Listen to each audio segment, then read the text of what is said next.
Good morning, Brownsville. Good afternoon, good evening, depending on when you're watching this feed. If this is your first time here, welcome. My name is Frank Olivo. Our program focuses on the very important issues that are affecting our local community.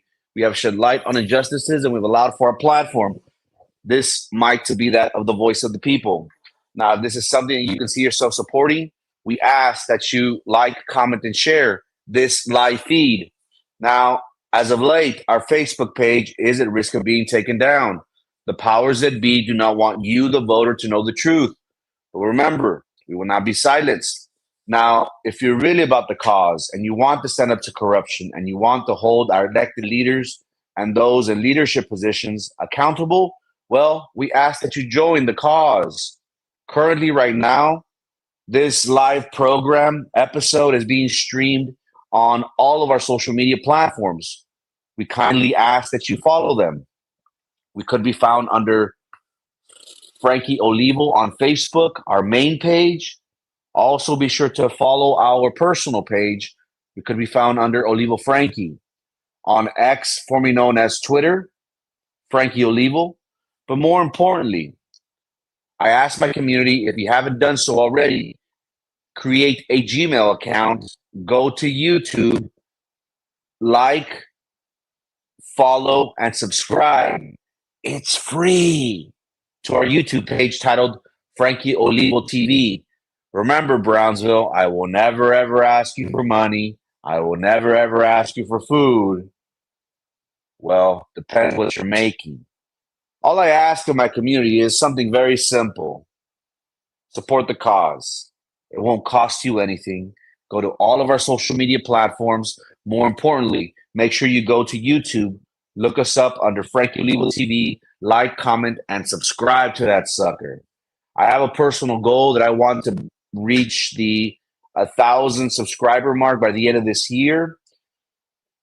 And I'm throwing in a little twist, a little curveball. I have three banger stories that are pretty much ready to go. My team said, yes, I can. But they're very delicate. Well, everything's pretty delicate that we talk about. They might not get me in trouble, but it's juicy. You know, it's very juicy. One involves sex on campus by two adults. Another involves an elected official, a politician, harassing someone. And remember, not too long ago, we posted about the grading cheating scandal at Homer Hannah High. Did a counselor change or have her daughter's grade changed to move her up the rankings? You want to know about these things, ladies and gentlemen? Okay, I'll tell you. But you have to help me. Subscribe to 1,000 subscribers. It's free. Doesn't cost you a thing. So that is my challenge to my people. I am currently at 829, almost at the 830 mark. I need 170 by the end of December. As soon as we get to 1,000, I'm going to roll out the stories. Again, very juicy, very graphic. And remember, I don't do this to out people. I definitely don't do this for likes, for clout. People think, oh, you're doing this because you want likes. No. Most importantly, I'm doing this because I believe in the power of information. I really do. I think that if you have all the information in front of you on whatever subject matter we're talking about, we could talk about your children's education. Do you feel as if BISD is the best district? We'll talk about that. We'll give you information in regards to that. It's not my fault that these people are not doing what they're supposed to. It's not my fault teacher administrators are having sex on campus on BISD time. It's not my fault. We like to think of ourselves as freelance reporters. We follow leads. We chase stories. But everything that we talk about, everything that we post on our platform is backed by receipts. I do want to make that very clear. Nothing that we do is thrown to see if we stick. That's not my motto. I feel as if I think my community understands where we came from, who we learned from, and the severity of this. This is serious stuff. I don't treat this as a game. Somebody commented on my page, you should get a real job. You should get a real job and leave BISD alone. I was like, yeah, I have a real job. This is my hobby. But we want to make it big. We have goals. We think that this program could really, really benefit our area. And I say that with all humility. Look at the great things that we've done. Maybe I'm biased and I say the great things, but we pride ourselves in talking about important issues. And thanks in large part to our sources and our community members that relay information to us that we verify, we've been able to talk about, things happen behind closed doors in regards to BISD. After the loss of Erasmo Castro on that board, people were wheeling and dealing, politicking, offering jobs, offering promises. We covered that during the municipal races for the city of Brownsville, how it's all integrated and it's, oh, Brownsville, what a tangled web we weave.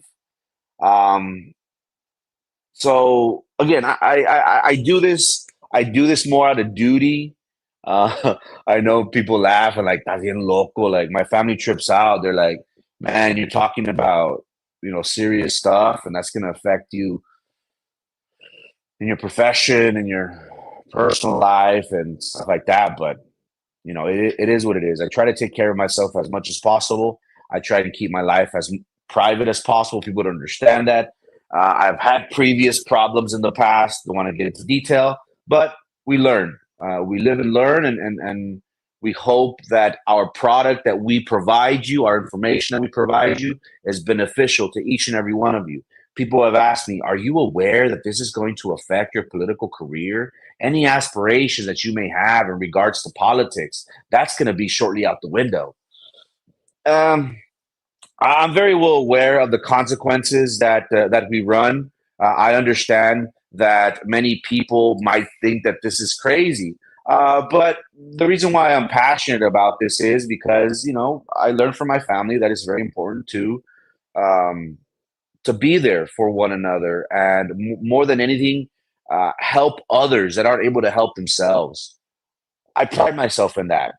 We came from humble beginnings. We're still humble people, trying to get by the rigors of life. We understand that there's people that possibly have been taken advantage of, maybe because of their economic status or low economic status within the community. They don't get a fair shot, or they're not giving an equal opportunity, either them, their kids, or their families. So we pride ourselves on making waves. We pride ourselves on fighting for the voiceless, those people that need somebody. And I'm very thankful for that. And I always repeat it, and I'll never get tired of reminding you that.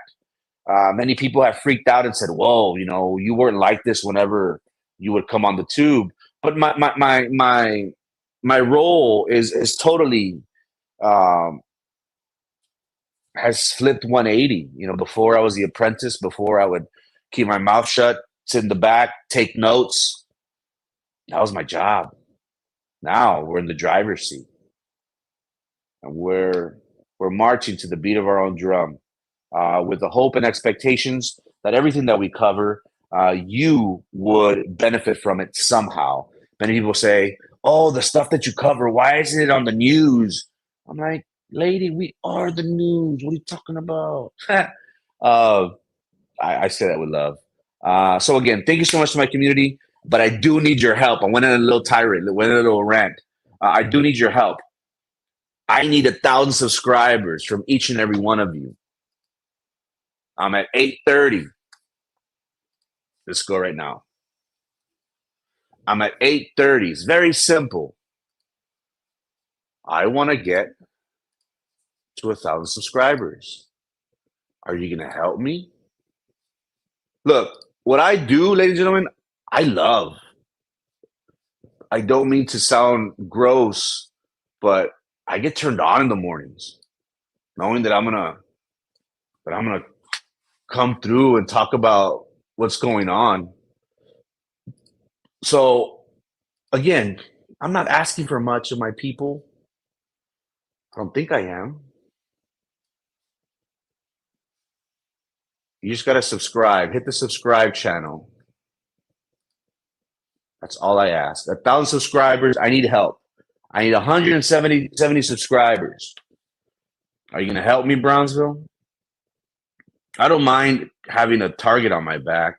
I don't mind talking about these issues. And people say, why are you going to talk about them? And look, before I talked to somebody and I was like, look, I have this idea that I want to, you know, uh, appreciation, man. Now I need 169, my people, 169. We should do an auction. 831, 831, do I get 832, 832, 832? So, thank you so much. Um, Again, I'll continue to do so. But these have been very pressing, and people are waiting for these stories to come out, ladies and gentlemen. They're waiting for these stories to come out. They're like, I thought you're going to talk about them. And I thought about it. I spoke with somebody, and I said, hey, I have this idea. I wanted to. I want to. I have these stories ready to go, but I want to reach 1,000 subscribers. What do you think if I said, hey, look, un reto, a challenge to my people. If I get to 1,000, I'll release these three juicy stories. They're like, do it. I was like, all right, fine. So I'm doing it. And if I don't reach 1,000 subscribers by the end of this year, those three stories, I'm gonna put them in the vault. Not even gonna talk about them. If something else happens with those parties, well, eventually I'll have to talk about them. But they could just sit there. I could just forget about them. That's the thing about our program. We have stories lined up, and many people say, "Oh, well, you said you were going to talk about this," but current events happen out of nowhere, and priority now isn't that juicy story. Now it's like what we're going to talk about today. Um, we're in the middle of an election. Very important issues are on the ballot. I wanted to focus these next 2 weeks, BISD, Monday to Thursday. Boom, boom, boom, boom, boom, boom, boom, boom, boom.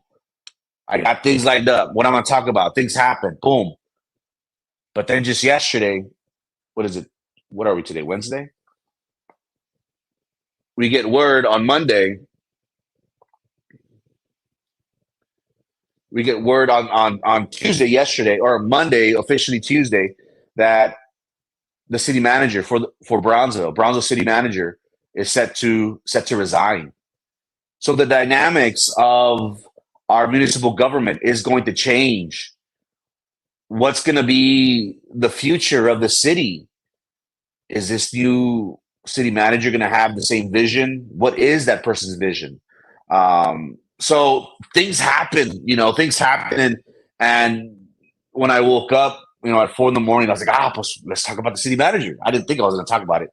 But again, that's the way I report. And many people freak out. Many people, also to those people that message me, be patient with me, please. This is like the busy time for me. That's one of the reasons why I had to come on late. Usually I come on at 9:15, 9:30 at the latest. Today we're coming on at 11. And I had some things to take care of in the morning. I actually like this time slot. We have good numbers so far. So those people that are messaging me, please be patient. If I don't respond or if I don't call back, I'm busy, and I'm not joking. From October 15th to December 7th, I'm going to be like a chicken without without a head when it's all said and done. So please be patient with me, and I'll I'll get back to you. But keep those messages coming. I'll work on the stories. Just again, things like this happen where the Brownsville city manager resigns. Boom, we got to talk about it. Why? Because it's important for the people of Brownsville, people of South Texas, right? Is this real politics or Frankie TV? This is Good Morning Brownsville, brother. Our network is Frankie Olivo TV on YouTube. Again, if you haven't already, Gamboa, I ask that you subscribe to our YouTube channel titled Frankie Olivo TV. Um, but this is a good combination. And I was talking to, I think I spoke about it on Monday on the show. I had mentioned that, and again, maybe I'm biased, it's like the mom, right? It's like the mom of the first child. What can the mom say of the first child? Oh, pues mi hijo es bueno, mi hijo es lo mejor, mi hijo.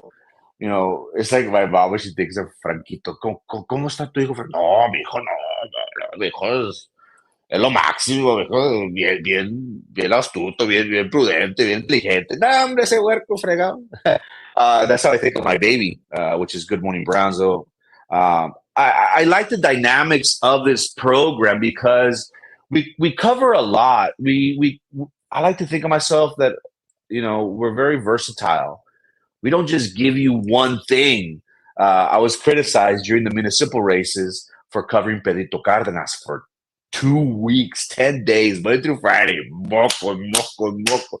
People were like, hey, bro, ya, cambia, eh? Like, why are you talking about this? Talk about that, and no sé qué, and you're going to drive away the people. And I said, look, I'm not after that. I'm after stories. And if you have a candidate that has so much cola, I have to cover it. It's like, come on. It's like, you know, when people run for office, everything's on the table, with the exception of the family. Um, but again, his wife received money from the city. His uncles or his cousins received money. Es un desmadre. But Gamboa, that's what I like about this program. I mean, again, I'm biased because we give you a little bit of everything. We can talk to you about the city today. We can talk to you about BISD tomorrow. We can talk to you about what's going on at the county, SpaceX, what's happening in Congress, what's happening here locally with our local Texas reps, with our senator. We cover it all, and I'm very thankful that we have someone like Roman who could come on and give us a different perspective.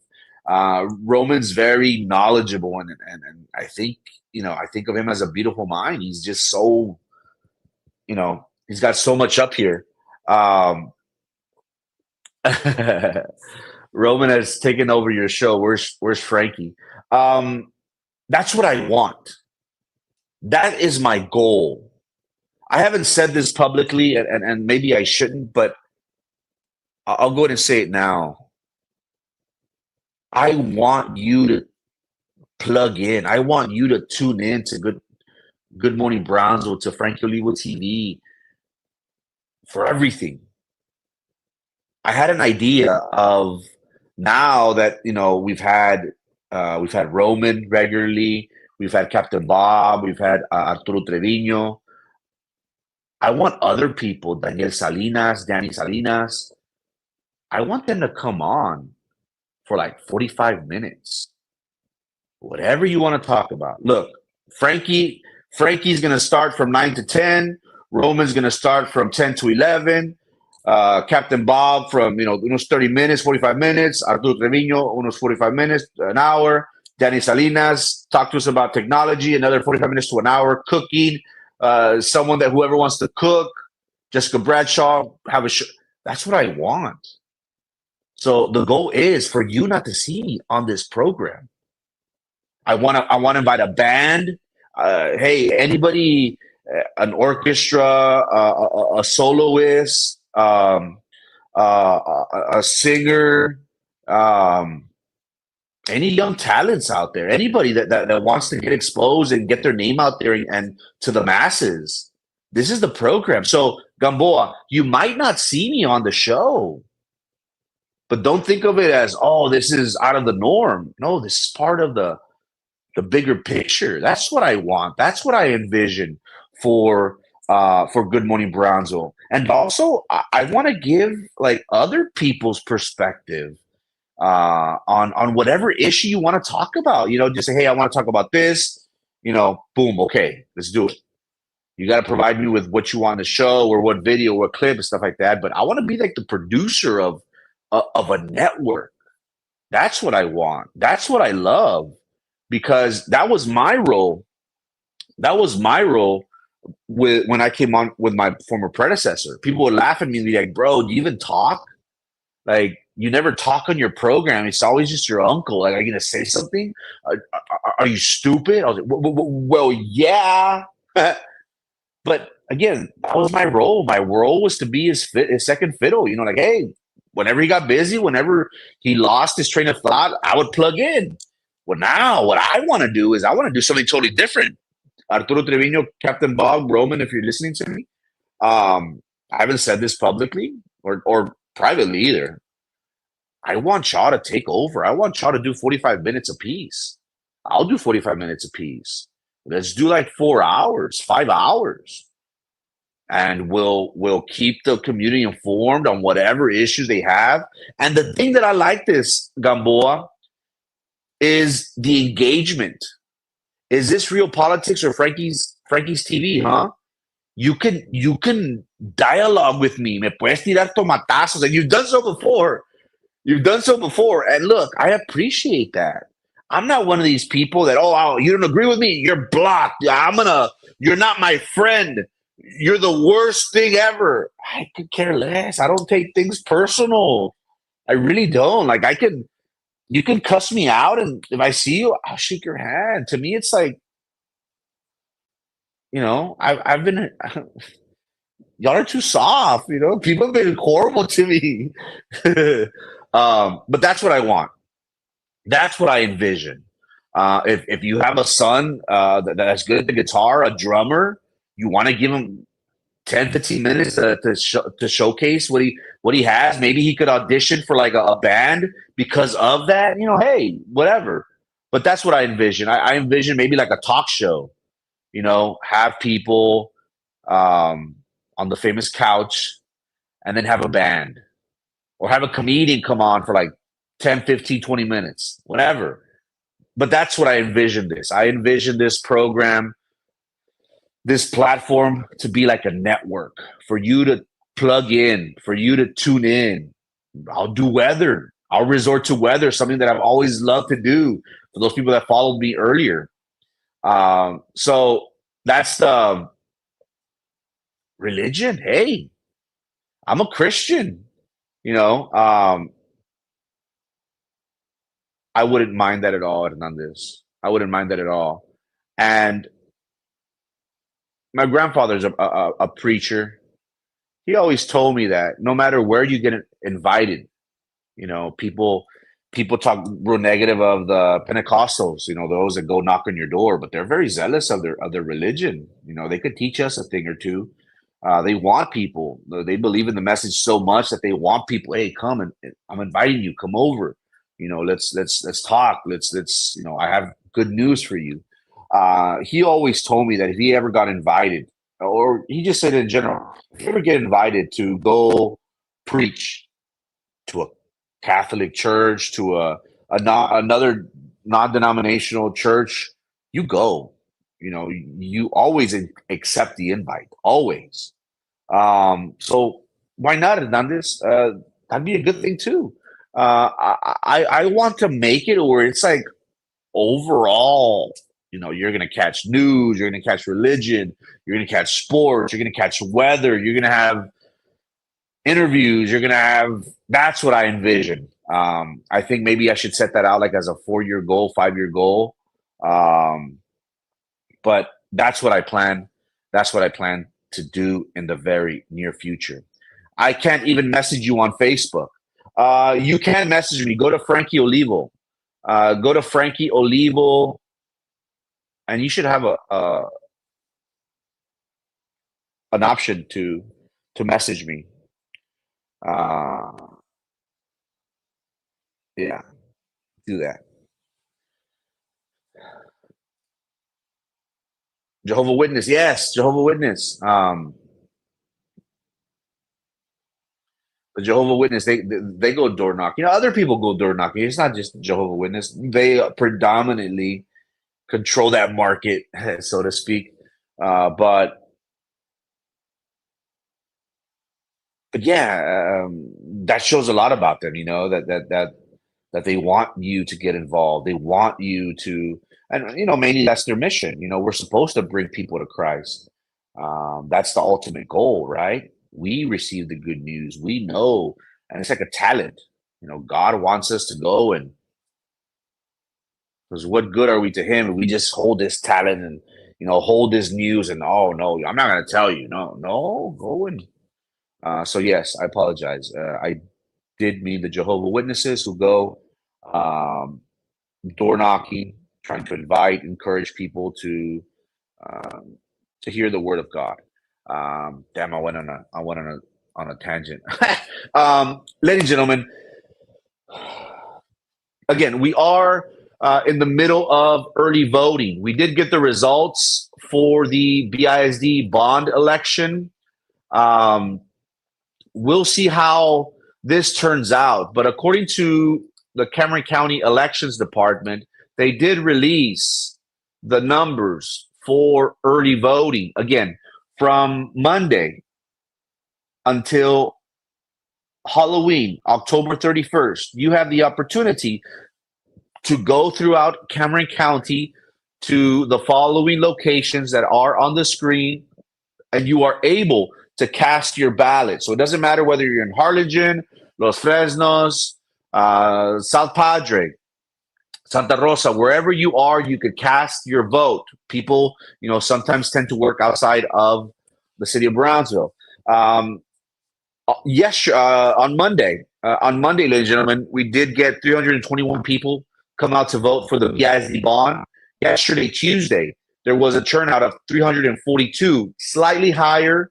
Let's take a look at the public library is always going to be the location that gets the most. So in these past 2 days, they have seen 344 people. On the island, South Padre, one person went on Monday. Interesting stuff. So in total, in 2 days, 663 people have voted for the BISD bond election. It's very important for us to get at least 10 people. Get 10 people that call, text message them, remind them, ask them, are you going to vote during early voting? Can I count on your support to go? If they say yes, make sure you not jot down on your calendar what day they're going to go. That way, that day comes, you call them and say, hey, did you go vote? Yes. Good. Get 10 people. That's going to be very, very important. Many people have questions, are we going to get to 7,000? Are we going to get to 10,000 during these elections? We don't anticipate so based on these numbers. But again, we always have people that possibly in the middle to late of early voting, and then on an election day, they do come out to vote. We can only hope and pray that is the case. So again, if you haven't already, please make sure that you go out to vote. Very important issues are on the ballot in regarding BISD. It's important for us to recognize that there is a possibility, ladies and gentlemen, that your taxes will go up. We have shown you, and we will continue to show you in regards to the projections that BISD themselves, the data that they themselves have given us, show that from 2026 to 2031, there is going to be an increase of close to 100%, meaning you're going to have to pay double of your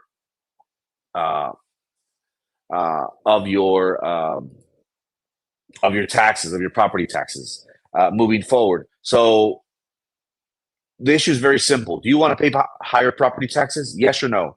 You might say, hey, well, I don't own property, but you rent from somebody. Whoever owns that property is going to raise your rent. So essentially, doesn't matter whether you're a landlord or a renter, you're going to feel the pinch. I would strongly encourage my community to vote no. We are already being stretched too many ways. We can't even keep up. Life is hard. Life is difficult. We have serious issues that many of us are living paycheck to paycheck. We shouldn't put that burden also on the youth. This bond will be paid in 30 years.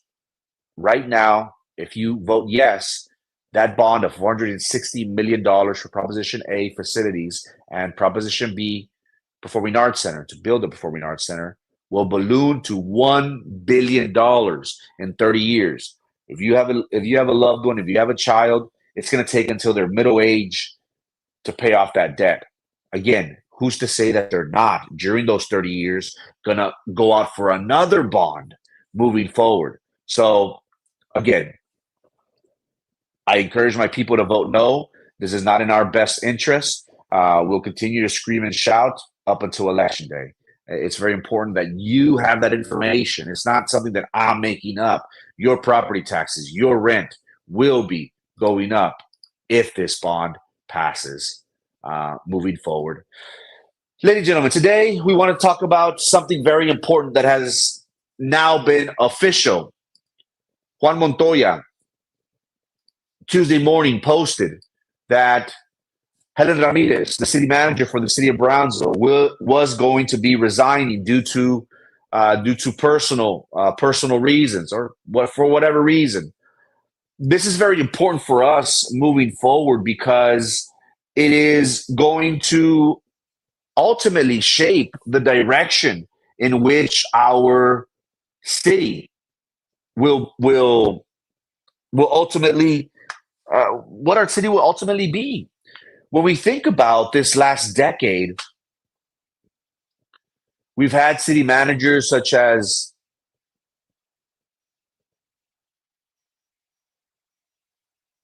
Charlie, a former cop turned city manager. We've had Noel Bernal, who left the city not too long ago. And then now we've had Helen Ramirez. Helen Ramirez has been an interesting character. She was a deputy, an assistant city manager, who also served on BCIC at one time. When Noel Bernal resigned, either to apply or to work for a different municipality, Helen Ramirez was ultimately the one that was given the reins for city manager. In that short amount of time, the city, correct me if I'm wrong, chat, but the city has not fared well in regards to expectations, in regards to direction, in regards to anything. And I don't want to sound, mean or ugly, but I really can't think of something, an initiative that was taken during her tenure that you can go back and say, well, she hit it out of the park. But again, the great Juan Montoya on El Run Run posted the following. Helen Ramirez leaves. Don't let the door hit you on your way out. Sources in the city of Brownsville have notified us that city manager Helen Ramirez has given notice that she'll be leaving her position, citing her need to attend to her husband's illness. We, of course, wish him well and thank Helen for her ahem service. But we would be untruthful if we didn't say that she has long ago worn out her welcome here after former city manager Noel Bernal brought her in to become part of his managerial team. Each of the assistant city managers pulled salaries exceeding $100,000, with Ramirez closing in on $300,000. The salary schedule below demonstrates how this gang of well-paid underachievers have been rewarded for their mediocrity. Missing in this list is Doroteo Garcia and Alan Gard, the two other assistant managers commanding a $100,000 plus salary. Just like her predecessor, Noel Bernal, had the total alignment buzzword, Ramirez came up with her one city slogan. But if you scrutinize her success, you will see that she oversaw a series of boondoggles which cost the city taxpayers millions in cost overruns. Take, for example, the process by which the Brownsville Market and Communications facility near the old Casa de Nylon was built. There was only one bid considered, the same guy who got the E-Bridge gig. Normally, such a facility would cost $20 to $30 per square foot. Ours cost was about $462 per square foot. It has now become a de facto propaganda machine to boost the political image of former John Cowan, La Chisqueada Rose Gowan, now overseeing the $5.5 million annual BCIC budget and pet projects of other commissioners. How many coffees with the mayor can Cowan's kidney endure? Another City of Brownsville production brought to you by the House of Smoke and Mirrors.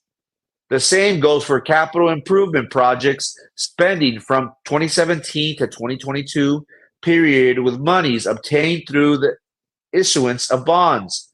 Most of the projects were overspent, and some of the monies earmarked for some projects were never started. And shall we mention the Wellness Crowd Canary building to feed the famous silk stocking cyclists after Linear Park? That project has had two general contractors, both of who failed miserably, and the change orders have bloated the project's budget and has been routinely approved by an inept management and a docile city commission. And what about Helen's reign at the great GBIC, where Cowan directed her to have some quick success after he and Nudith Golonsky, ran off and bought off former GBIC Mario Lozoya with a $700,000 golden parachute? Remember these successes? Under her, GBIC negotiated with companies, 9.8 Capital, which built the city and resulted in non-compliance with their contractual obligations. On September 29, 2021, 9.8 Capital agreed with the city that for $1 million, it would perform a number of tasks related to bringing space-related industries, including bringing in $10 million in taxable assets with the city limits of Brownsville. On January 6, 2023, the city attorney,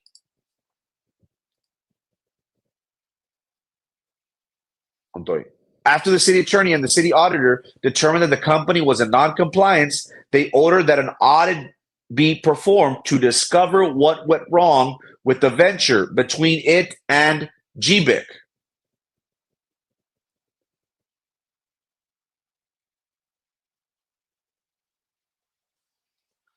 The audit was performed by city attorney, deputy city auditor, and assistant city auditor. The compliance audit was completed May 2023, but by then the company had been paid two payments of $250,000, one in October and the other in April. The auditors reported that the agreement between 9.8 Capital was signed by founder and then GBIC director and CEO Helen Ramirez. In the agreement, the company claimed that 9.8 Capital was a New York-based corporation authorized to do business in the state of Texas. It turned out not to be true, but Helen didn't bother to check, being too much in a hurry to have some quote-unquote quick successes. The $1 million was to be paid in 4 increments of $250,000, with the first payment within 5 days of the signature date, then one at 6 months, one at 12 months, and the final at 18 months of a 3-year agreement. In other words, the GBIC and Ramirez agreement that the company was going to get full payment of the $1 million halfway through the length of the contract. Under that agreement, the auditors reported that 9.8 Capital and an advisory company was supposed to create local employment, 20 full-time jobs, 15 back office, and 5 hatchery jobs. Created a business hatchery to help startups finding funding space program scholarships at UTRGV, and bring capital investments for startups within the city of Brownsville.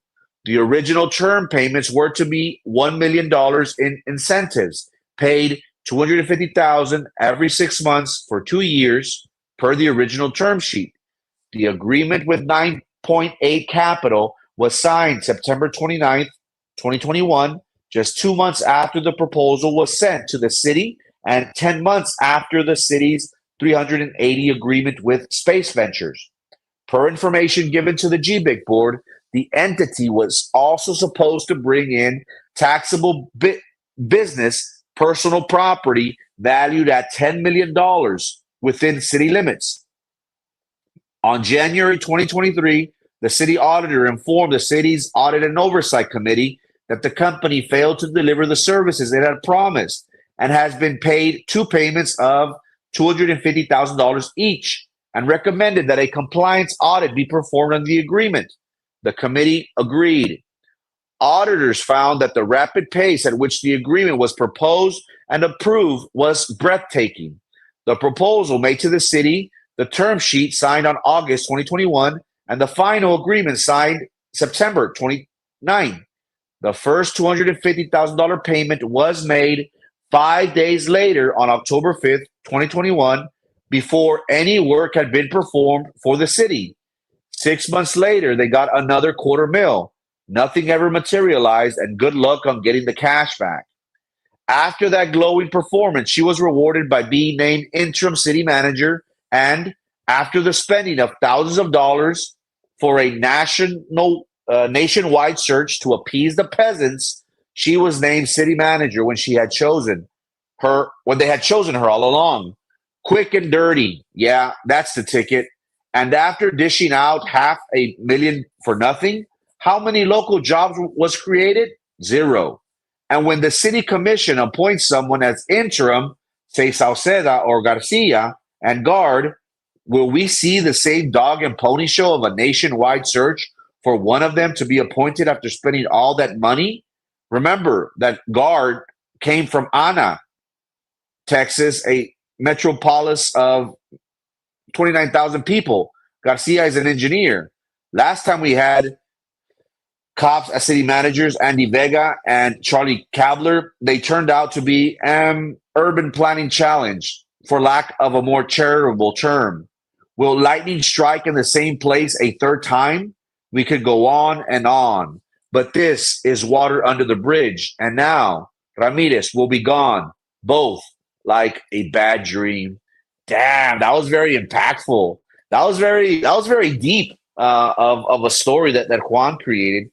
But he does a good job of painting the picture of someone that has not come through for the citizens of Brownsville. Essentially, Juan Montoya in this article is saying that our city manager has nothing to hang her hat on. We can't say that something was created under her term that brought the city success, that brought some sort of progress, that provided thousands of jobs for people here locally. It's very, very intriguing how when she came in, there was already a stain. There was already a stain on her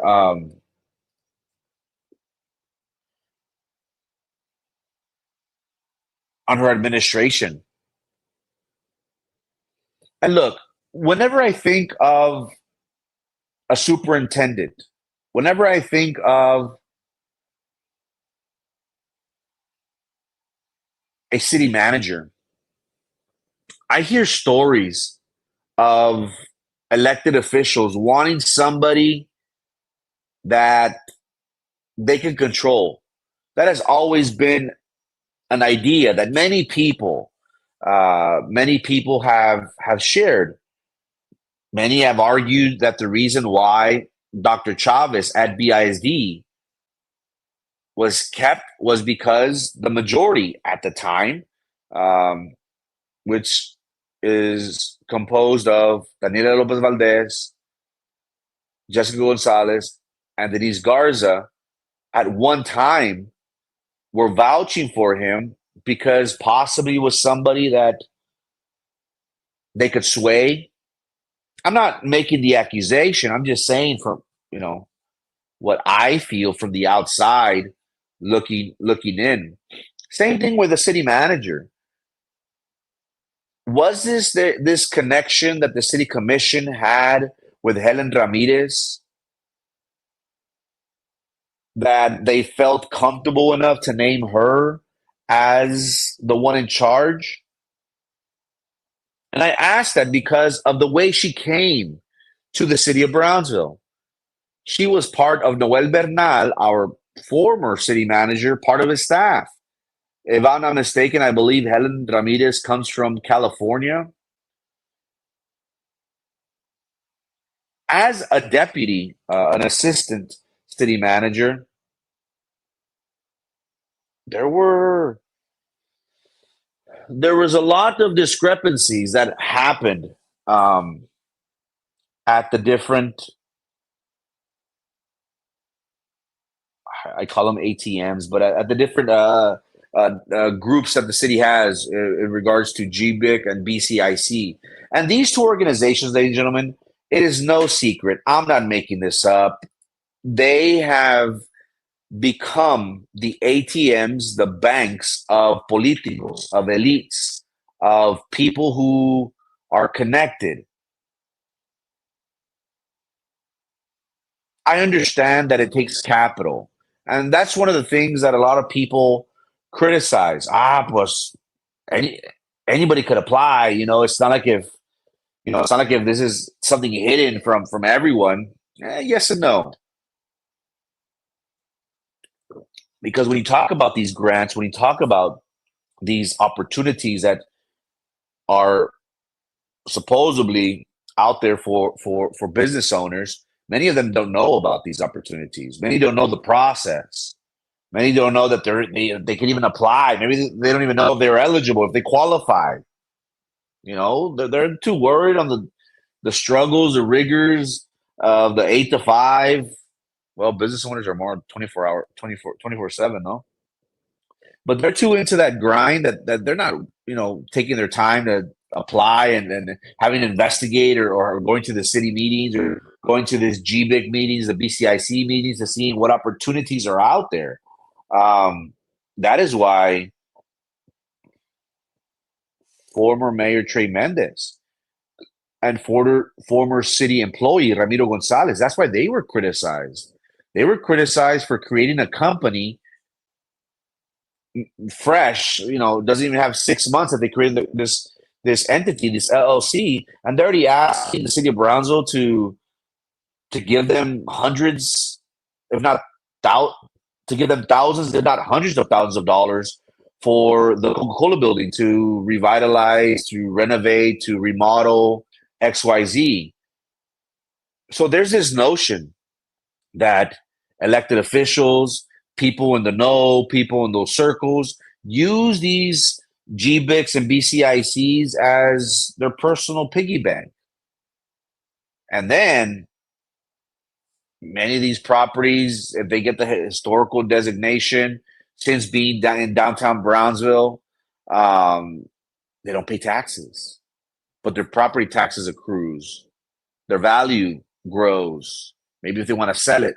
So all these initiatives are kind of shady in my opinion because it benefits them. It doesn't benefit the city, um, so to speak. And we've had a lot of people, reach out into that honeypot. My whole thing about that is, I want equal opportunity for all business owners. They say, "Oh, well, it's only downtown." Well, it shouldn't be that way. I want my people in La Famosa. I want my people. Uh,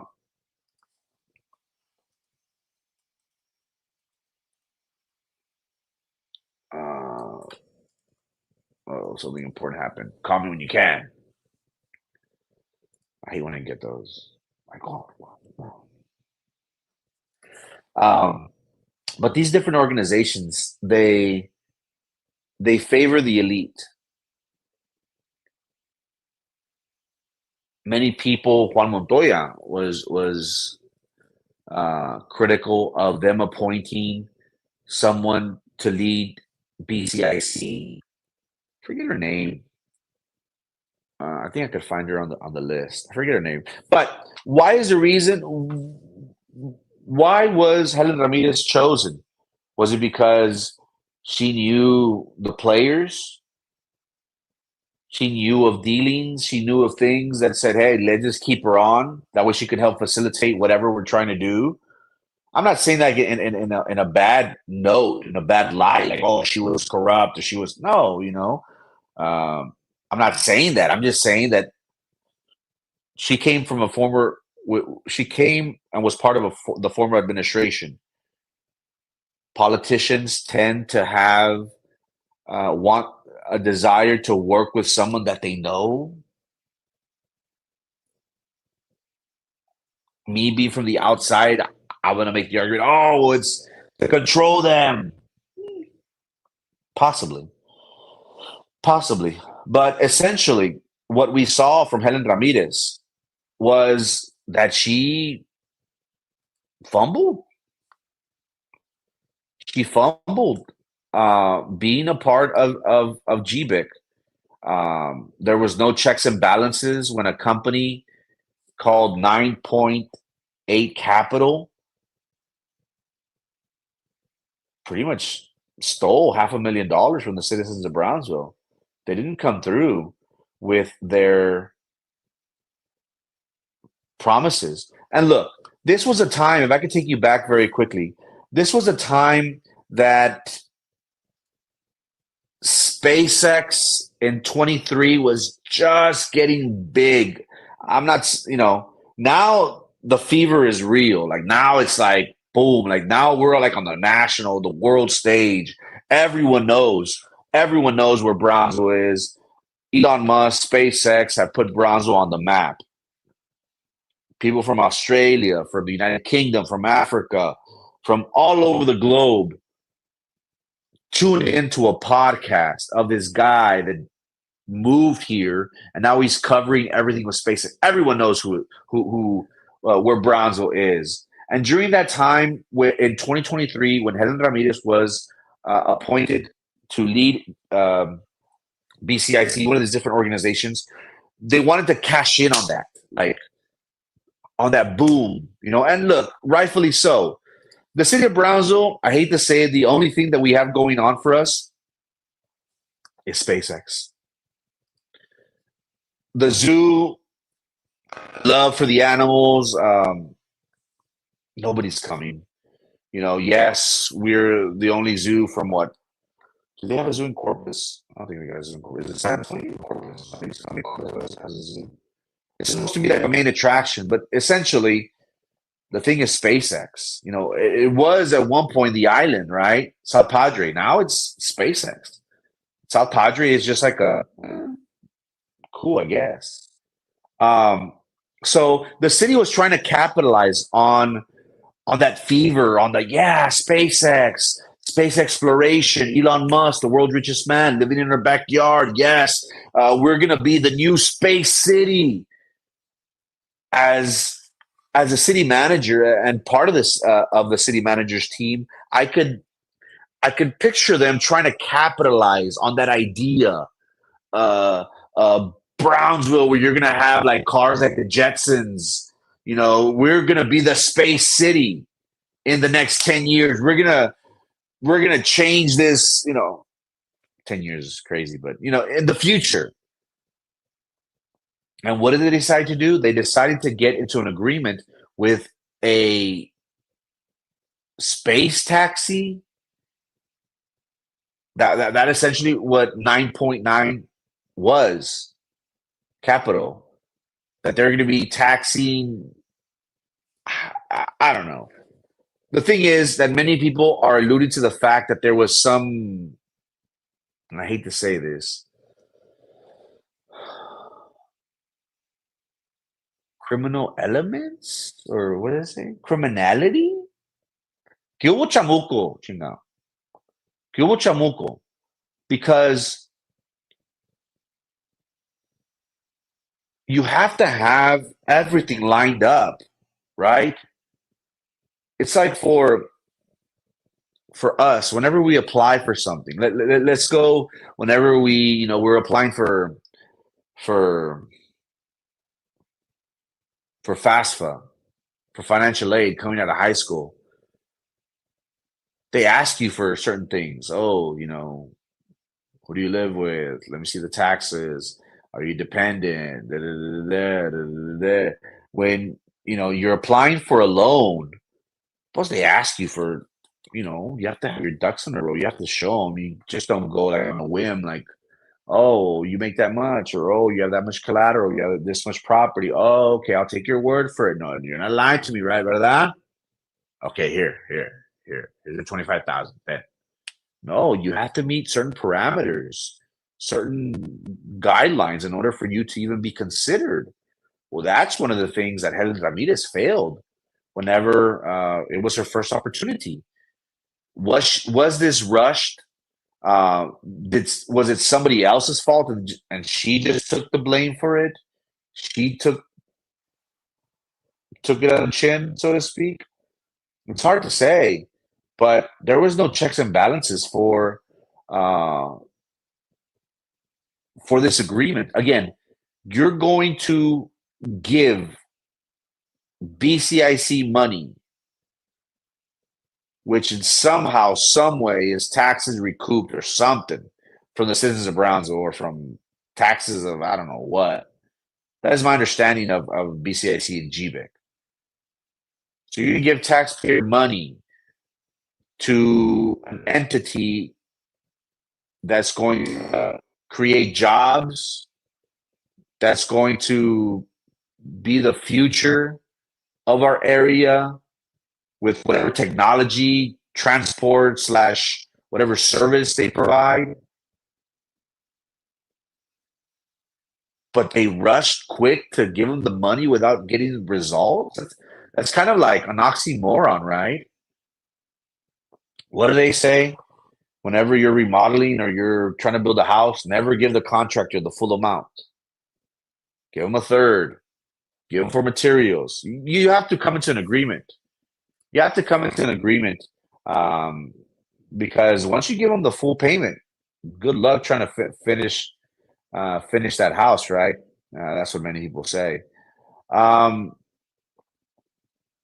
what I'm going with this, Abel, is how do I say it? Was she just tired of this crap? Is there corruption within our city? Again, she's getting paid $300,000, north of 300,000, in an area where it's cake. Brownsville's very affordable. Now, again, her not being from this area, um, she has ties to the West Coast, to California. Um, I don't know her personally. I don't know the reasons why, and it could be a number of things. According to Juan Montoya on the article, he stated that it was because of an ailing family member, of a sick husband, or a family member. Maybe she did need to go back to wherever she's from and attend to him. You know, could be possibly.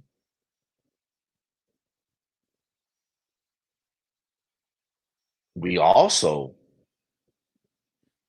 we also spoke about how, and again, this is bad, I know. Where is it? Web. What a tangled web we weave. During the municipal races, I I talked about how she was approached. Helen Ramirez was approached by Pedrito Cárdenas and Gustavo de Leon to give Carlos Elizondo a job. And let me bring it up.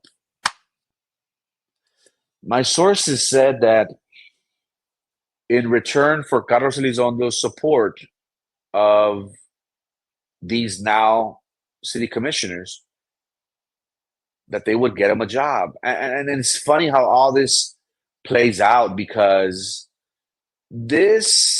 all the government entities, in some sort of way, they're all connected. They all help each other. in some sort of way. I just think it's fascinating how this happens. But in reality, they're they're all intertwined some way or another. In May, I'm gonna post it up. In May, I talked about during the municipal race of how on a tangled web we weave. How many? 572. In this story, we have Pedrito Cárdenas and Gustavo de Leon. And connecting Gustavo de Leon and Pedrito Cárdenas, I have the city manager.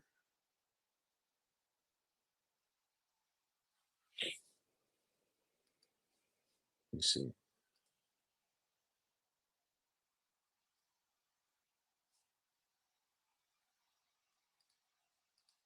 I have the city manager. My sources told me that Helen Ramirez was strong armed, was told to hire Carlos Elizondo with the city of Brownsville. Carlos Elizondo, for those that aren't aware, formerly served as fire chief for the city. He left on not good terms. He wasn't able to take out his retirement. And for the longest time, just like it would bother, anyone. Whenever you're talking about thousands of dollars that he worked for and now he's not able to cash out. He's always wanted to get back with the city to fulfill his 30 years or 15, I forgot how many years, 15 years, 12 years, I don't know the number. But to fulfill that required number in order for him to pull out his retirement or to get a retirement of some sorts. Did things like this leave a bad taste in Helen Ramirez's mouth? Where Gustavo de Leon had just won his election. He won without a runoff, if I'm not mistaken. Gustavo de Leon was dripping wet of victory. And one of his first little incidents that he finds himself in is in the office of the city manager with Helen and assistants city managers, with Pedrito Cárdenas and Gustavo de Leon telling Helen Ramirez, hire Carlos Elizondo. In my opinion, that's nepotism. I think whenever you promise something for someone, that's wrong. My sources told me that during the campaign, Carlos Elizondo was actively promoting Gustavo de Leon and Pedro Cárdenas. Was there an understanding that in return for his support, they'll try their best to get him a job with the city, possibly the city of Brownsville, the firefighters? They were livid. They heard about this, possibly from our program, possibly from somebody else. But they were well aware of this possibility. That is why I find myself thinking, Abel Vela, did she find a better job? Again, to leave a job of 300K, you either got to find something good or you know what? 300K isn't worth it. Is that fair to say? Again, I'm not alleging anything. I'm speaking hypothetically. Did this happen that I have on the screen? 1000%. This happened. Multiple witnesses were freaking out. Helen Ramirez was like, oh God, don't have me do this. Why? Because she knew that Carlos Elizondo left the city on bad terms. He was accused of stealing. He was accused of getting into their system. Once he was fired, once he was placed on leave, and they told him, give up your badge, give up your credentials. You cannot access this information no longer. He was still doing it while he was on paid leave, pending in the investigation. Once the firefighters found out about this, they said, there's going to be problems if he comes back. We don't want him here. He's a thief. That's what they told me. I just wanted it.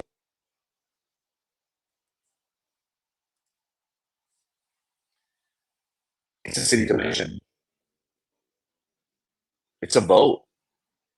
Remember, the favorite number for these politicos is 4. If you could reach the number 4, ya bailaste.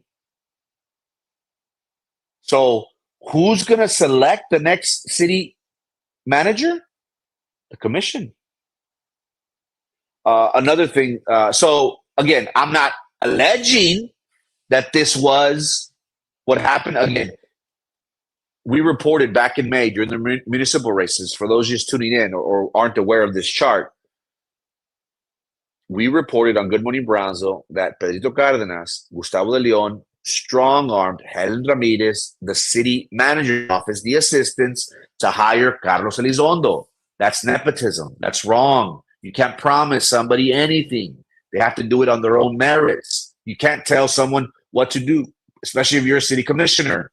That's a big no-no. Did this happen? Yes. Is the reason why she's leaving because of this? I don't know. Again, Juan Montoya is reporting that she's got an alien family member. Possibly. You don't just leave a job of $300,000, in my opinion. Again, no job is, what do they say? Don't worry about taking a day off or calling in or whatever, because the job don't give a crap about you. They'll hire somebody just as quick. Yeah, it's true. But I don't see too many people leaving this job just to leave. Again, could she find something else in California that pays that much? Possibly. The cost of living is crazy compared to here.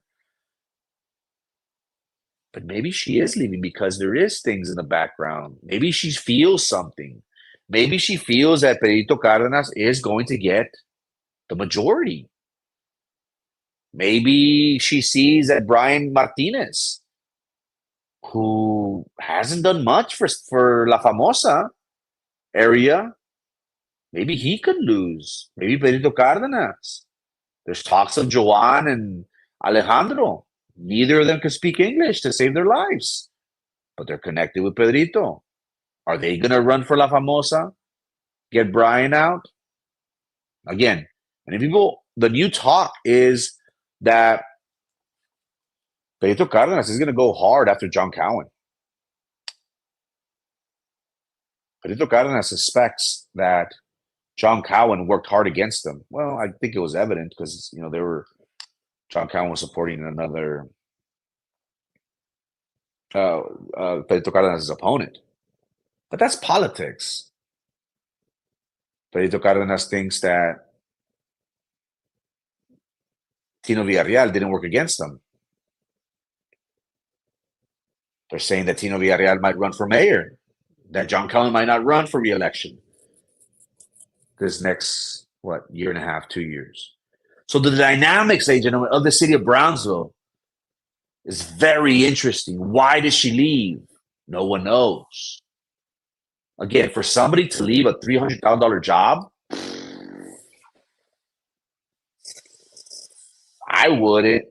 Yo barro, limpio, el baño, yo trapeo, yo hago de comer por 300,000 bolas. See, I do a lot for $300,000. But she's resigning. Now, what's going to happen? So again, we have somebody, Helen Ramirez, that didn't start off in the right foot. She was part of GBIC during a time where The city of Brownsville just gave a company $500,000, $500,000, and said, "Here you go. I hope you come through with your promises." ¿Y qué? Patas para qué son? That that company booked it and said, "Sayonara, sucker. There's a sucker born every day." How did that happen? Why did we give so much money up front? Why didn't our attorneys look into this? Did our attorneys even know that we're going to give up so much money, so much capital without even having some sort of something to grab on? So people allude to the fact that, hey, maybe there was chamuco with somebody because this company was sounded just too good to be true, in my opinion. No?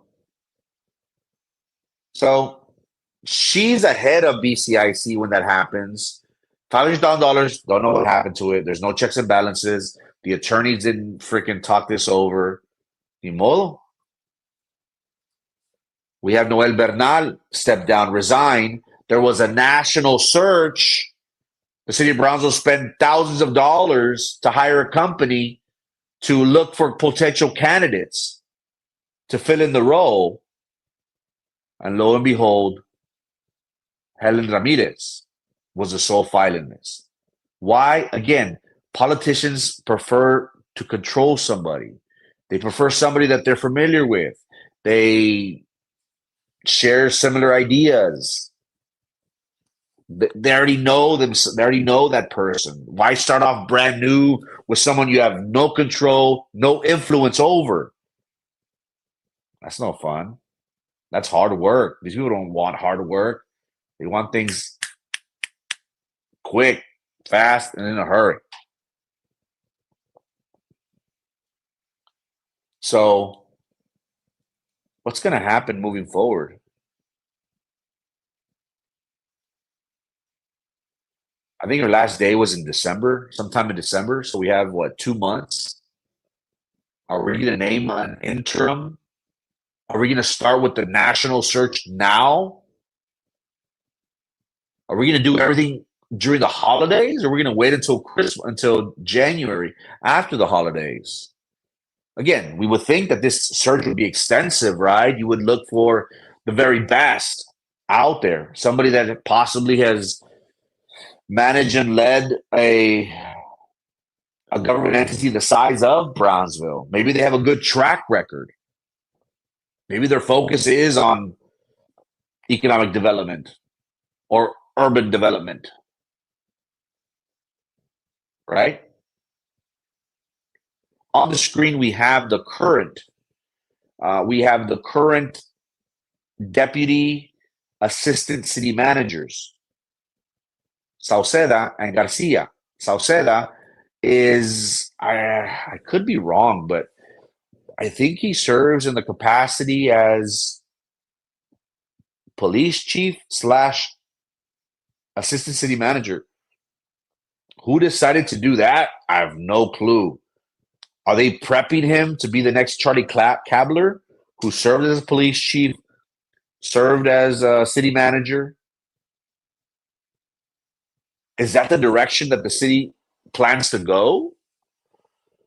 I always found this appointment kind of odd. And it was Helen that did this, if I'm not mistaken. Helen Ramirez.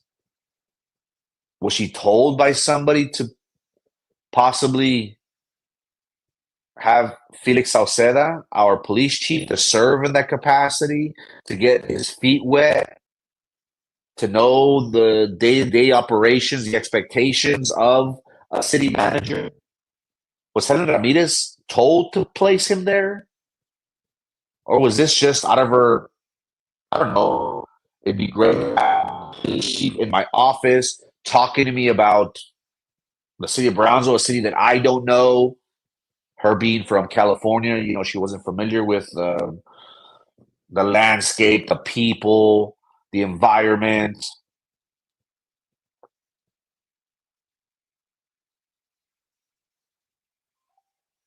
Doroteo Garcia, he served as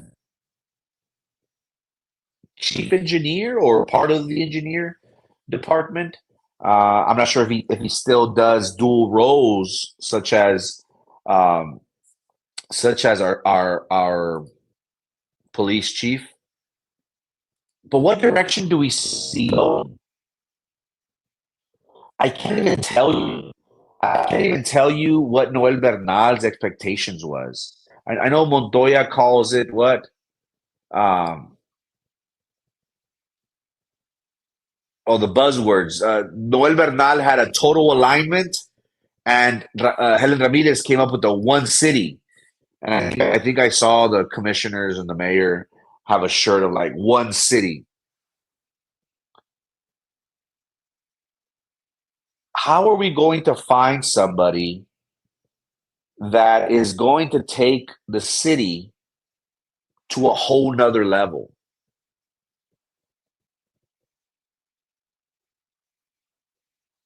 We are, that's a good question. Are we in a crisis? Montoya's article alluded to the fact that it was good for Helen to leave. That she started off on the wrong foot. She really didn't do much to, what can she say? I didn't bring SpaceX. I didn't bring LNG.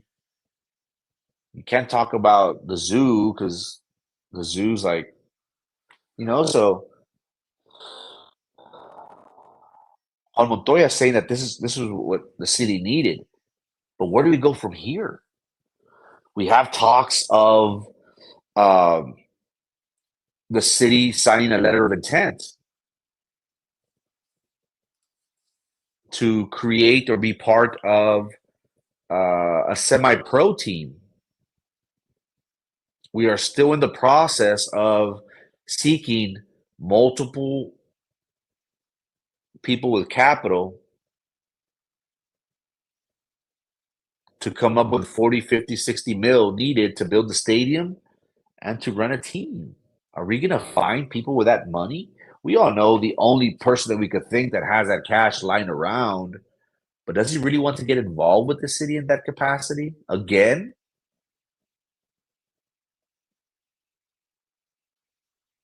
there are many question marks in regards to the direction that the city is to take. And look, Brownsville was very unique um, city. Macias, good morning. Helen Ramirez did announce that she will be stepping down in December. So month and a half. But again, Christmas, I would say a month because Christmas takes up what, 2, 3 weeks? Everybody's on vacation after that. Browns is very unique. We have ports of entry, water, land. We have the zoo. We have SpaceX. We have South Padre. We have diverse culture. This whole idea of capitalizing on SpaceX is going to be the most important thing that the next city manager will have.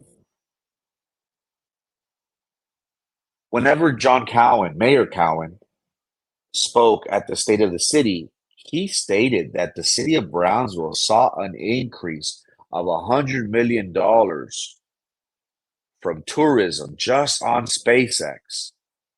The next city manager, whenever she's being interviewed, that city manager has to say, I'm going to increase this sucker to $250 million. I'm going to make sure that I'm in Europe, in Asia, in the Middle East, promoting Brownsville. Hey, I have a master's in political affairs. That's what I would do. I would try and set up rapport with the Middle East, with Asia, with Europe. Forget this Monterrey stuff. Forget this regional stuff. Let's go big. Because Brownsville is now on the world stage. Again, it's going to be difficult. It's going to be expensive, but you got to spend money to make money. That is the only way I see. That is the only way I see Brownsville. Um, that is the only way I see Brownsville taking that next step. Will we do that with someone such as these gentlemen on this screen? I don't know. Do we need another cop? I don't know. Is Doroteo Garcia, is he ready for this job? Again, he was an engineer. I think it'd be a good thing for our city manager to have who is knowledgeable in civic engineering. Wouldn't hurt them.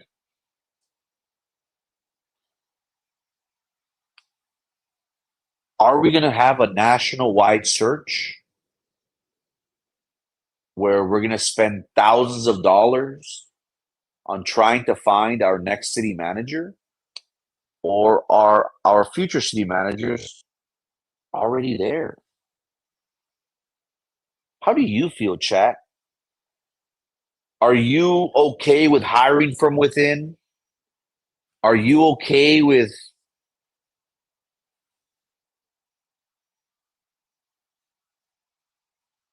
someone like Abel Vela is possibly seeing what I just spoke about on capitalizing on SpaceX?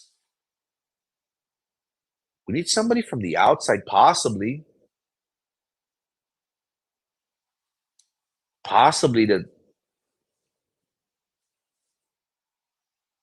to think different,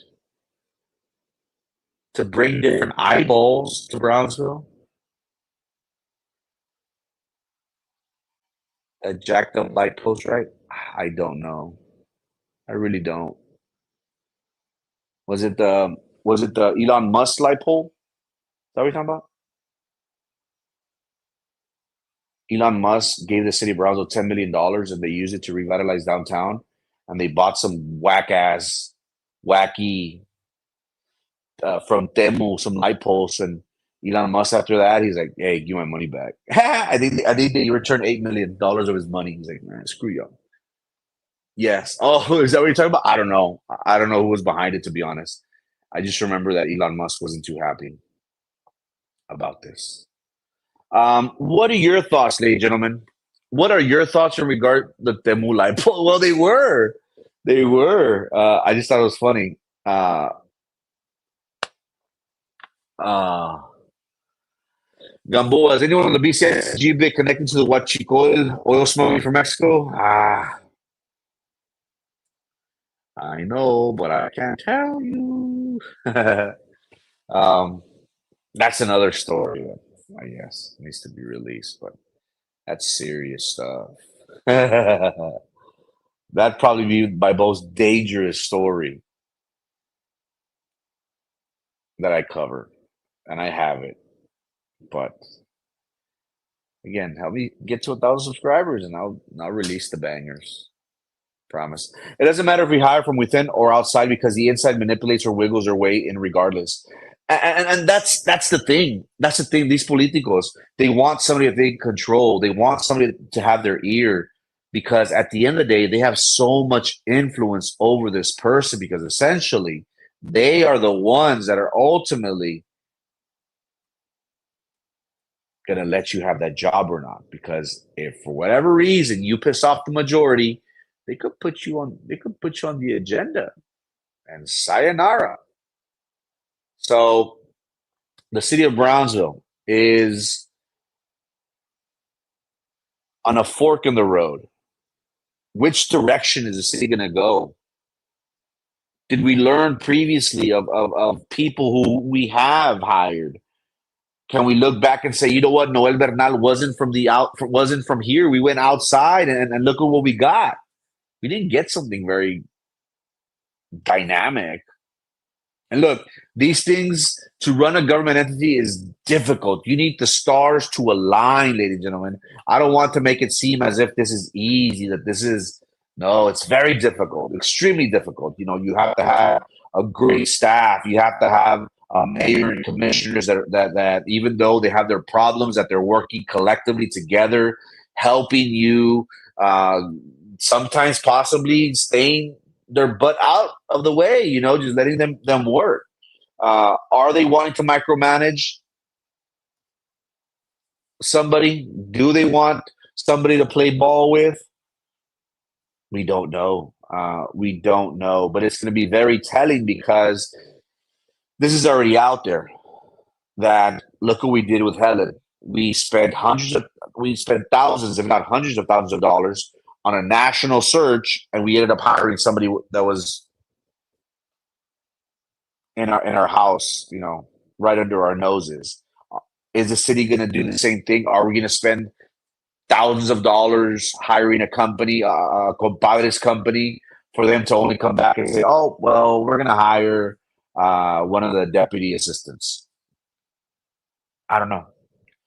I don't know. Remains to be seen. But I did want to talk about this because this is ultimately going to affect the direction in which the city of Brownsville is going. What's going to happen to downtown Market Square? What's going to happen to local businesses? This is what I want. Maybe I should make my pitch for the city manager, for the position of city manager. Um, Number one, we got to capitalize on SpaceX. The mayor said we brought in 100 million.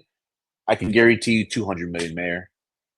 We're going to work like crazy promoting SpaceX throughout the world, not regionally in Monterrey, but globally.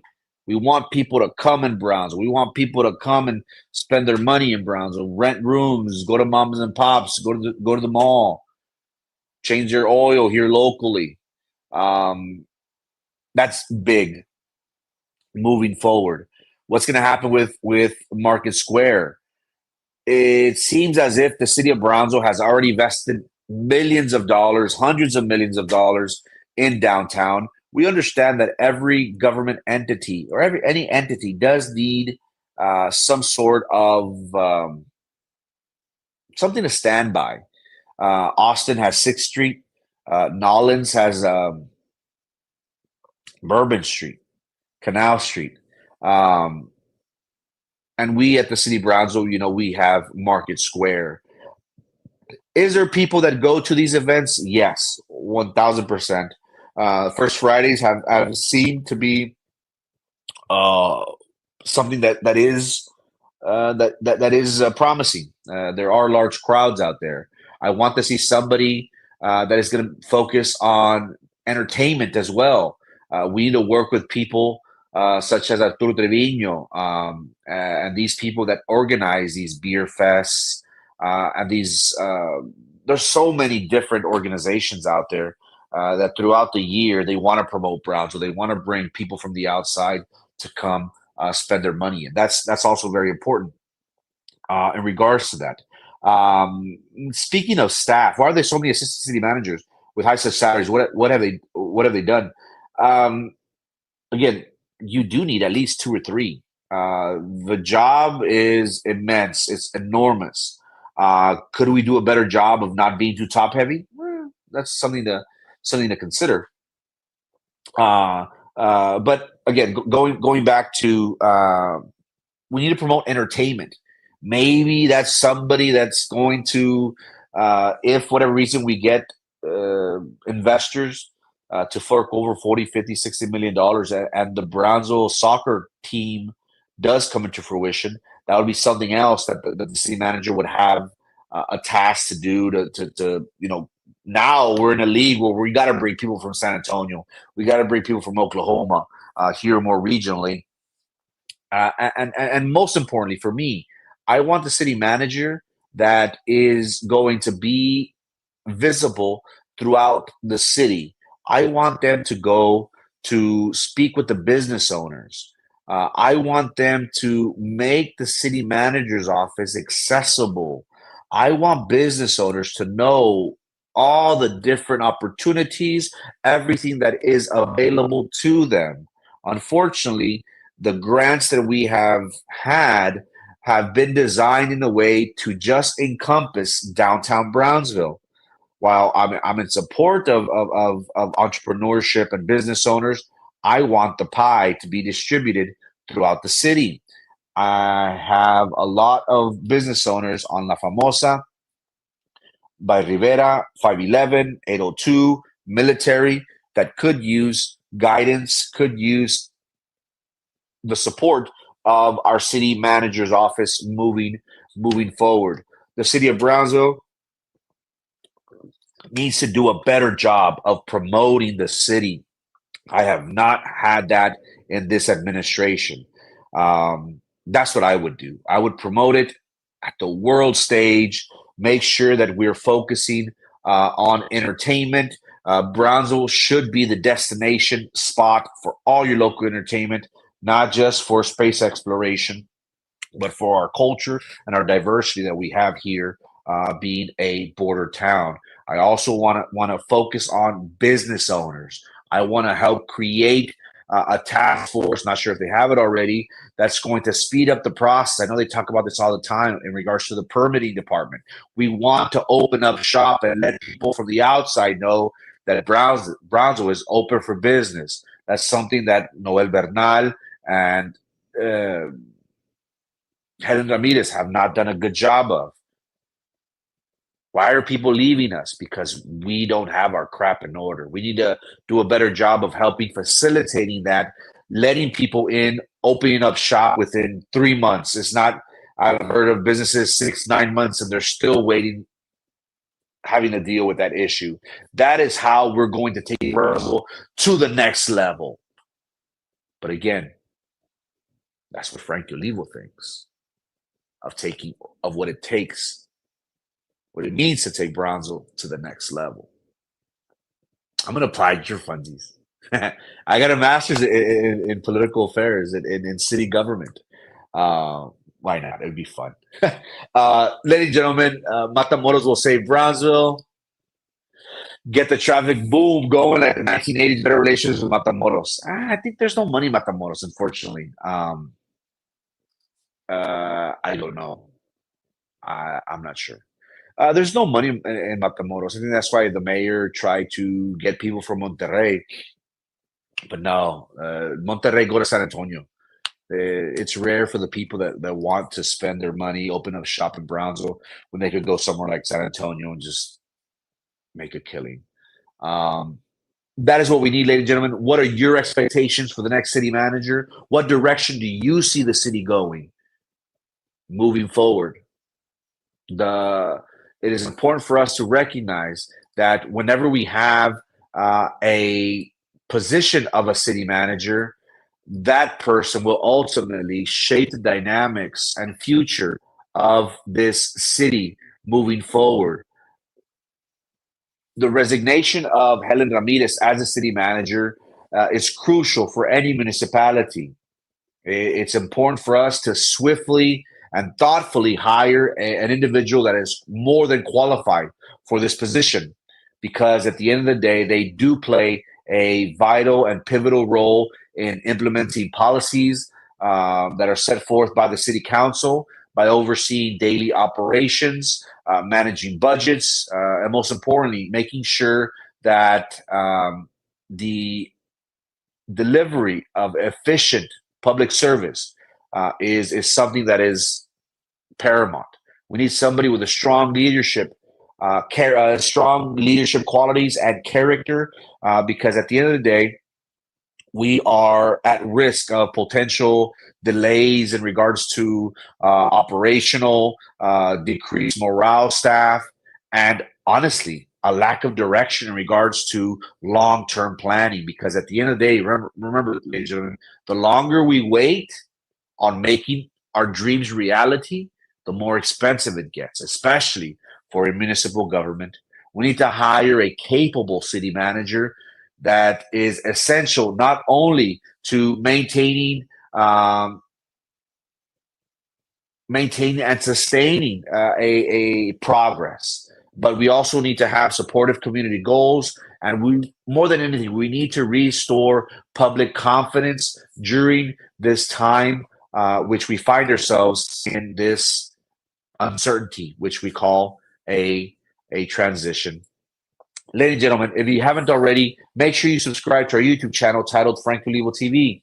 Remember, Good Morning Brownsville will come on Monday to Friday at 9 a.m., sometimes a little bit after, such as today, religiously. But make sure you subscribe to our YouTube channel titled Frank Olivo TV to tune in. Once again, I thank each and every one of you for your time and your attention. If you haven't already, make sure that you go out and vote. You have until Halloween with Election Day on Tuesday. Very important issues that are going to be on our ballot. We ask that you participate and perform your civic duty. Ladies and gentlemen, thank you so much for your time and your attention. Great crowd today. I might consider switching the time slot from 9 to 11. Thanks so much for your time and your attention, ladies and gentlemen. My name is Frank Olivo. This is Good Morning Brownsville. Peace.